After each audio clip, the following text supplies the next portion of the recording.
So mga tol, isang buwan na nga lang po, magaganap na ang bakbakan ni Naoya Inoue versus Murodjun Akhmadaliev sa Nagoya, Japan, kung saan nakataya po dyan ang undisputed belts ni Inoue sa Super Bantam. Panglimang depensa na nga po yan ni Inoue mga tol ng kanyang mga titulo. At dahil isa po si Marlon Tapales ang kinuwang sparring partner ni Inoue, si Tapales po kasi ang tumalo dito kay Akhmadaliev, kaya isa po si Tapales ang napiling sparring partner ni Inoue na makakatulong kay Inoue sa paghahanda dito kay Akhmadaliev. Sa latest interview kay Akhmadaliev, natanong siya kung ano ang masasabi niya tungkol kay Tapales na kinuha ni Inoue bilang sparring partner. Sagot ni Akhmadaliev, nakakabuti daw yan para kay Inoue at sa team nito. Smart move nga daw ang ginawa ng team Inoue, pero wala naman daw siyang pake kung tumulong itong si Tapales kay Inoue.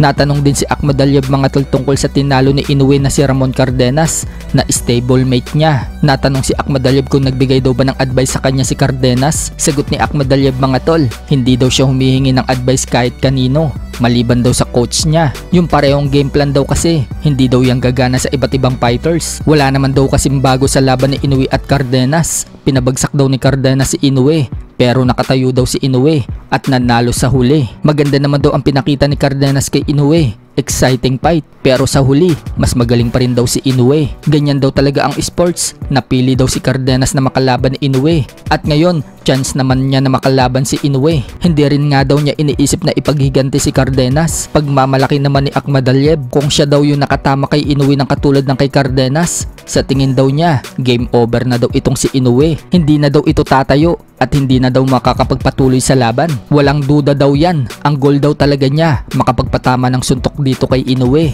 Pero syempre mag-iingat din daw siya. Tiwala nga din si Akhmadaliev mga tol na may matibay siyang panga at hindi siya basta-basta tatabla ng suntok ni Inoue. Ika pa niya, kailangan daw niya i-counter yung malakas na suntok with strongest chin. Pwede daw magbago ang lahat sa isang suntok lang at confident daw siya sa talent niya. Kaya tingnan na lang daw natin kung ano ang mangyayari sa laban nila ni Inoue. Wala din umanong problema si Akhmadaliev mga tol sa kanyang timbang, kahit marami ang nagsasabi na parang pang middleweight yung katawan niya. Noong mag-post siya ng picture sa social media, kayang-kaya daw niya i-maintain yung 122 pounds dahil meron daw siyang nutritionist. Sa kabilang banda naman mga tol, Filipino WBC Minimum World Champion Melvin Jerusalem mukhang naka-sparring si Naoya Inoue. Sa post po kasi ni Melvin Jerusalem ng picture kasama si Inoue, sinabi niyang thank you so much siya champ sa experience. Nag-post din po ang Sandman Boxing, nagpasalamat kay Hideyoki Owashi at Inoue sa hospitality at fantastic sparring session kasama si Melvin Jerusalem at Marlon Tapales. Sa iba pang balita mga tol, bukas na po magaganap ang laban ng pambato natin sa middleweight division